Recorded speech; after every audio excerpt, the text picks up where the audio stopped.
Well, radio, television, news anchor and former Department of Transport spokesperson Ayanda Allie has released a debut album, We the People. Well, the songs and poems hold a mirror to society and narrate the tale of a modern South Africa.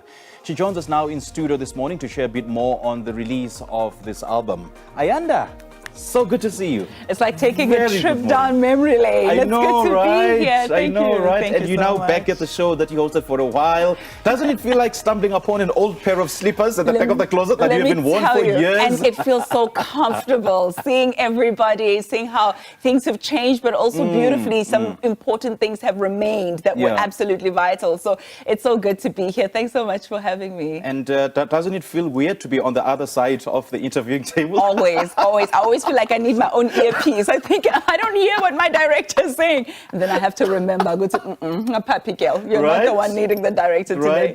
You know, the masses know you as, a TV news anchor and at some point a spokesperson for the Department of Transport. So where did music come into the mix? You know, the funny thing is music has always been there. I started out in music while I was in high school, And I always say to people that this may sound like a cliche, but it's so true. Started out singing in the church choir, and then I did a couple of features with some hip-hop artists while I was in grade 11, grade 12. I promise you. Look here. I mean, so You're after that, look, I'm telling you, so I worked with KB while he was at Ghetto Rough, and Slicker produced one of the songs with my man, who was an artist back in the days, and Slicker produced you? Get out of here. One of the songs that I featured in, and then television took over, because once you're in Morning Live, I mean, really, very few things can compete with that. Tell me about it. So you get into broadcasting, communication, and before you know it, you're in government, and before you know it, life takes you in a different direction. But I always say that I needed that journey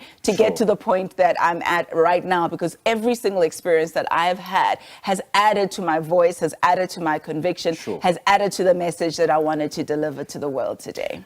And I feel the masses have been robbed of such a golden voice, because I was just listening to you as you're doing the sound check, and it is absolutely mind-blowing. Oh, thank you. You know, Very that kind. sound can just easily melt our eardrums. So is it what you're going to focus on now, moving forward, now that you really found your space? I think it's going to be the center that holds everything together.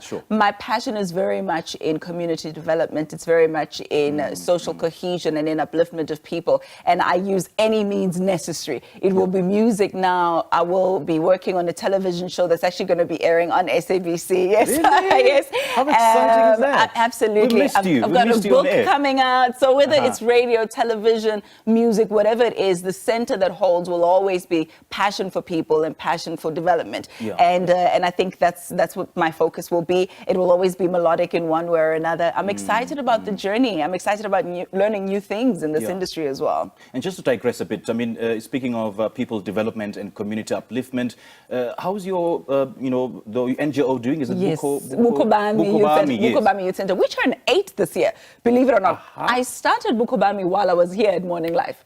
So it's such a full circle moment for me, because, being a news anchor, being engrossed in everything that is negative about the country, I needed an outlet. I needed to do something that, in my small area of influence. And that's why we started Mukobami. And I think by extension, the music is also that, it's an outlet where we can say, we've heard all the negativity. We know the things that are going wrong in the country. How do we fix it?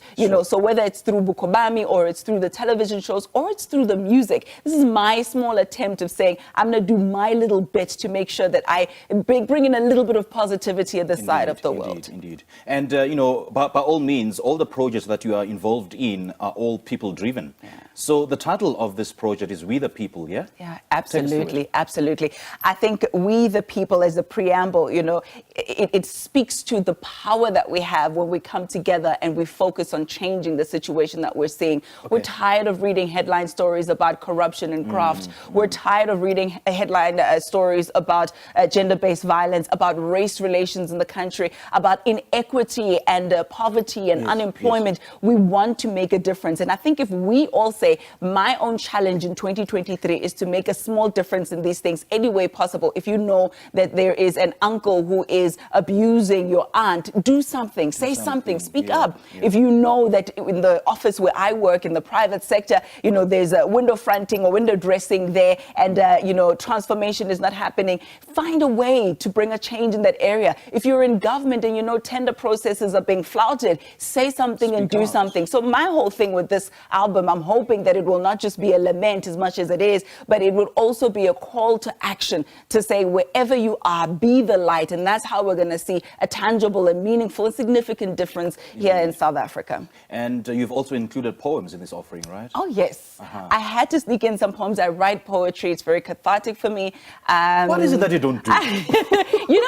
I'm trying. I thought to myself, Jesus, and you're a little bit all over the place. And I thought, no, to whom much is given, much also is required. So because I've been given this desire to be creative and this passion to really say something, as you can tell, I'm never short for words. I speak quite a lot. I thought, let me just put it in something that will live and outlive me, hopefully. So I put it in poems, put it in songs, put it in productions.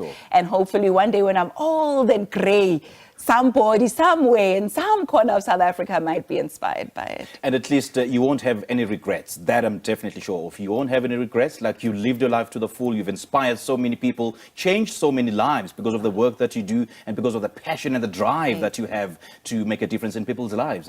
Thank you. Thank you very much. I think all we can ever hope to do is to leave a little bit of a legacy. We're all going to leave this planet one way or another someday. And my desire is that when I leave, I'll leave empty, having left everything here for somebody to consume. And that when I leave, at least one life will be different, will be better because I existed. That's the only way that we can guarantee that at least our lives meant something. So for me, I'm hoping that, I was looking at so many people who have left us, so many artists, so many great people who contributed. And I thought, Lord, I don't want to die with what I think might be a small gift to somebody somewhere. Please help me, give me the courage and the boldness to be able to share it with the world. Indeed, indeed. And I understand Chidebere Ikegbo produced the album and is contemporary jazz. Why the choice of genre? Contemporary jazz, because I think I'm very eclectic in the way that I approach music, but jazz is one genre that you can add a little bit of, percussions there and it becomes like something Spanish, or you add a bit of guitar there, you add a bit of this. So it gives me room to really explore. And also, my piano is on Cheyenne. So I was like, let me stick to what I know and love and what I listen to. Maybe someday, somehow, I can be featured. But it's something that I really loved. And the producer, yes, Chidi, absolutely amazing, otherwise known as Goldsmith. He was so patient, so understanding. Ayanda is new to this industry. Although I started out there, so much had changed. So he was so gentle in really nudging me in the right direction. Lovely influence from North Africa, coming to meet South Africa with a bit of influence from across the world as well. So I'm hoping that people will enjoy this offering. But more than anything, I'm hoping that the message will reach the ears that it was intended. Ayanda, you are lovely. Great chatting to you. Thank you so much for your time. And how do we get in touch with you in terms of your music and maybe possible collaboration? Yeah, I'm on social media, on Twitter mainly, a little bit on Instagram. I'm getting there, still learning. So at Ayanda Allie. My YouTube page is also Ayanda Allie. Get the music on all major digital platforms. It is available as we speak. All right. Do your thing, girl. The world is your oyster. Thank you. All right, there we go. Media personality Ayanda Allie is returning to her first love, music. We just spoke to her on releasing her debut album, We the People.